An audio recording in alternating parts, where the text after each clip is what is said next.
Assalamualaikum warahmatullahi wabarakatuh. Sebelumnya, perkenalkan kami dari kelompok 11 yang beranggotakan saya Fitriana Fatimah, Erni Asih, Yasin Alfi Makfuri, dan Dewi Yuliana Siswati. Kami akan menjelaskan materi tentang model perhitungan return tak normal. Yang pertama, return tak normal. Return tak normal bisa disebut abnormal return atau excess return, merupakan kelebihan return yang sesungguhnya terjadi terhadap return normal. Return normal merupakan return ekspektasian, return yang diharapkan investor. Dengan demikian, return tidak normal adalah selisih antara return sesungguhnya yang terjadi dengan return ekspektasian. Untuk rumus return tak normal yaitu RTNIT, abnormal return sekuritas ke I pada periode peristiwa ke T, sama dengan RIT, yaitu return realisasian yang terjadi untuk sekuritas ke I pada periode peristiwa ke T, dikurangi ERIT, yaitu return ekspektasian sekuritas ke I untuk periode peristiwa ke T. Selanjutnya, Brown dan Warner mengestimasi return ekspektasian menggunakan model estimasi. Yang pertama, Mean Adjusted Model. Model ini menganggap bahwa return ekspektasian bernilai konstan yang sama dengan rata-rata return realisasian sebelumnya selama periode estimasi. Untuk rumus Mean Adjusted Model, yaitu ERIT, return ekspektasian sekuritas ke I pada periode peristiwa ke T, sama dengan T2 sigma J sama dengan T1 RIJ, yaitu return realisasian sekuritas ke I pada periode estimasi ke J, dan T, yaitu lamanya periode estimasi dari T1 sampai dengan T2. Periode estimasi umumnya merupakan periode sebelum periode peristiwa. Periode peristiwa disebut juga dengan periode pengamatan atau jendela peristiwa. Umumnya, periode jendela juga melibatkan hari sebelum tanggal peristiwa untuk mengetahui apakah terjadi kebocoran informasi. Apakah pasar sudah mendengar informasi sebelum informasi diumumkan? Periode jendela sebagai periode pengamatan merupakan periode yang akan dihitung nilai abnormal return-nya. Kedua, market model. Perhitungan return ekspektasian dengan model pasar dilakukan dengan dua tahap, yaitu 1. Membentuk model ekspektasian dengan menggunakan data realisasi selama periode estimasi. 2. Menggunakan model ekspektasi ini untuk mengestimasi return ekspektasian di periode jendela. Model ekspektasi dapat dibentuk menggunakan teknik regresi OLS, Ordinary Least Square. Untuk rumus market model yaitu RIJ, return realisasian sekuritas ke I pada periode estimasi ke J, sama dengan alpha I, yaitu intercept untuk sekuritas ke I, ditambah beta I, yaitu koefisien slope yang merupakan beta dari sekuritas ke I, dikali RMJ, yaitu return indeksi pasar pada periode estimasi ke J, ditambah EIJ, yaitu kesalahan residu sekuritas ke I pada periode estimasi ke J. Ketiga, market adjusted model. Model ini menganggap bahwa penduga yang terbaik untuk mengestimasi return suatu sekuritas adalah return indeks pasar pada saat tersebut. Dengan menggunakan model ini, maka tidak perlu menggunakan periode estimasi untuk membentuk model estimasi, karena return sekuritas yang diestimasi adalah sama dengan return indeks pasar. Materi yang selanjutnya yaitu rata-rata return tak normal. Pengujian adanya abnormal return tidak dilakukan untuk tiap-tiap sekuritas, tetapi dilakukan secara agregat dengan menguji rata-rata return tak normal seluruh sekuritas secara cross-section untuk tiap-tiap dari peristiwa.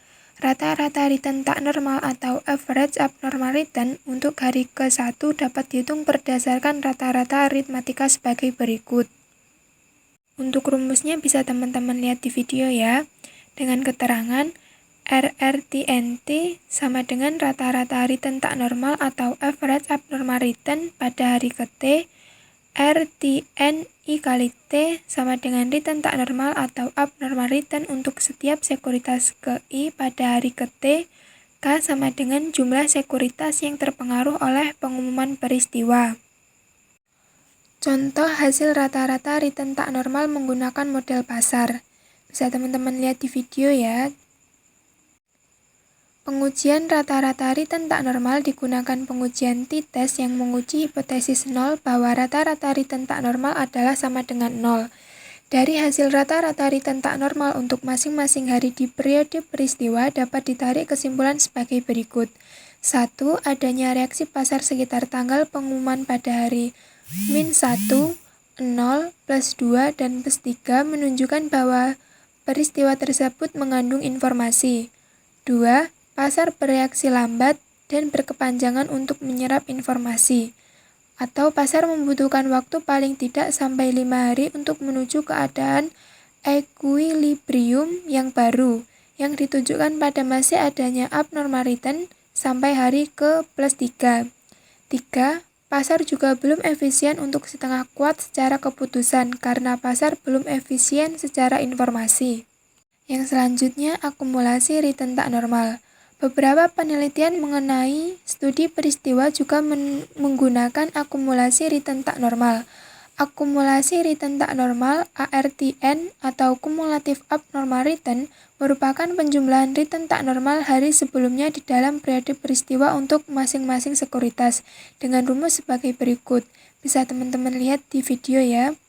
Dan keterangan ARTN sama dengan akumulasi return tak normal atau cumulative abnormal return sekuritas ke I pada hari ke T yang diakumulasikan dari return tak normal atau RTN sekuritas ke I mulai dari awal periode peristiwa atau T3 sampai hari ke T.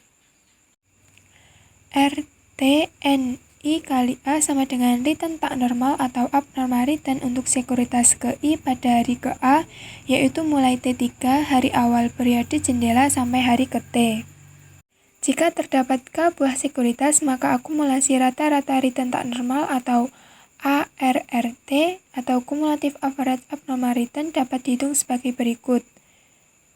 Dengan keterangan ARRTNT sama dengan akumulasi rata-rata return tak normal atau cumulative average abnormal return pada hari ke T.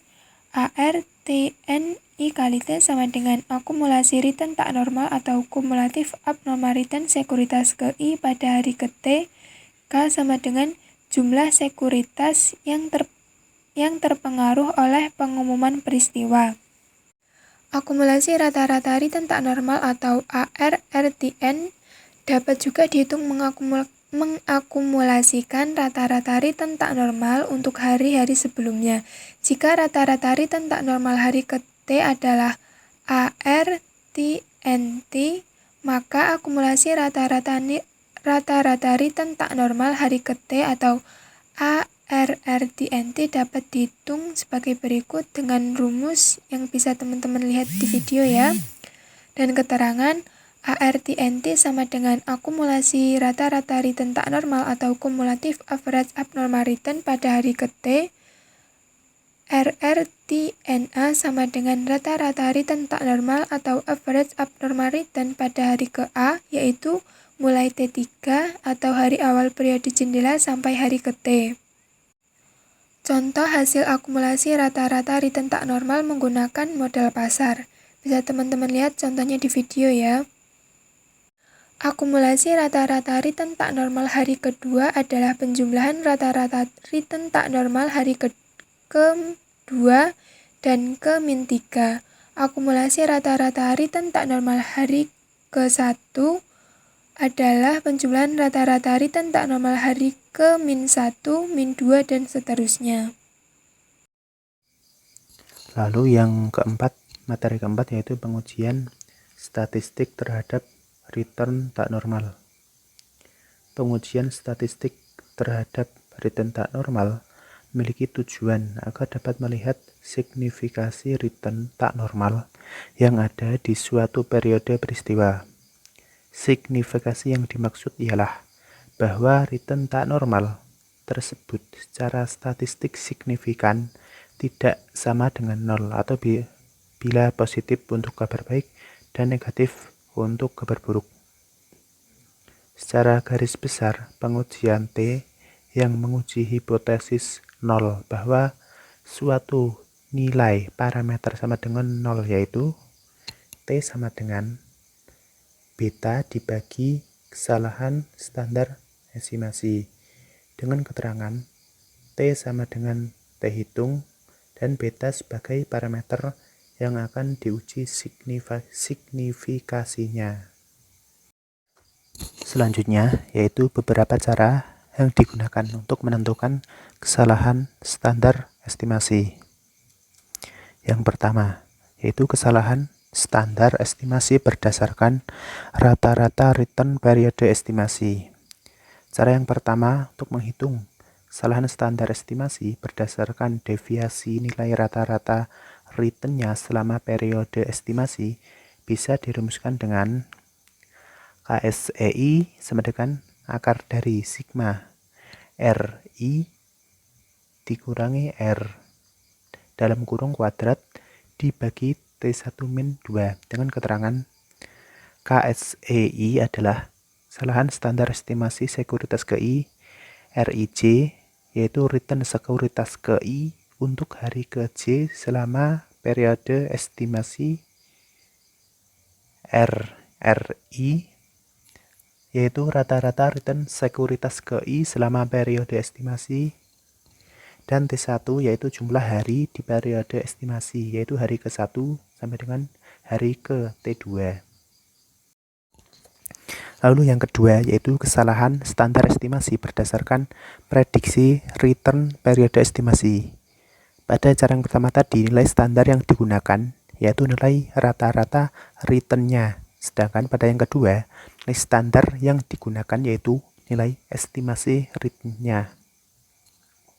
Cara kedua ini mempunyai rumus yaitu KSI sama dengan akar dari sigma dalam kurung RIJ min ERIJ tutup kurung dikuadratkan dikurangi dibagi T1 min 2 dengan keterangan KSEI yaitu kesalahan standar estimasi untuk sekuritas KI, RIJ yaitu return sekuritas KI untuk hari ke-J selama periode estimasi, ERIJ yaitu estimasi return sekuritas KI untuk hari ke-J selama periode estimasi dan T1 yaitu jumlah hari di periode estimasi dari hari ke T1 sampai hari ke T2.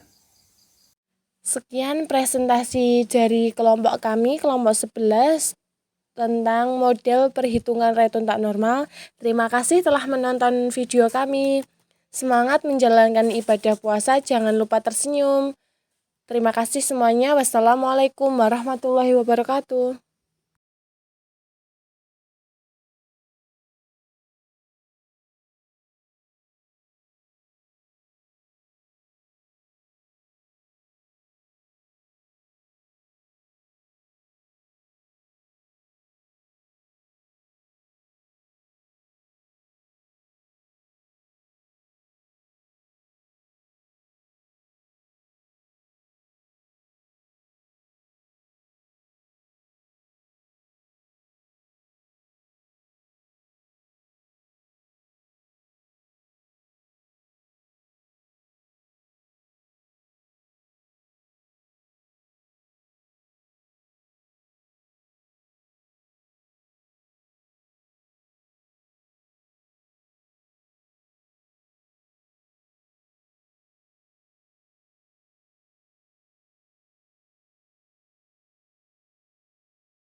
Ketiga yaitu kesalahan standar estimasi secara cross-section.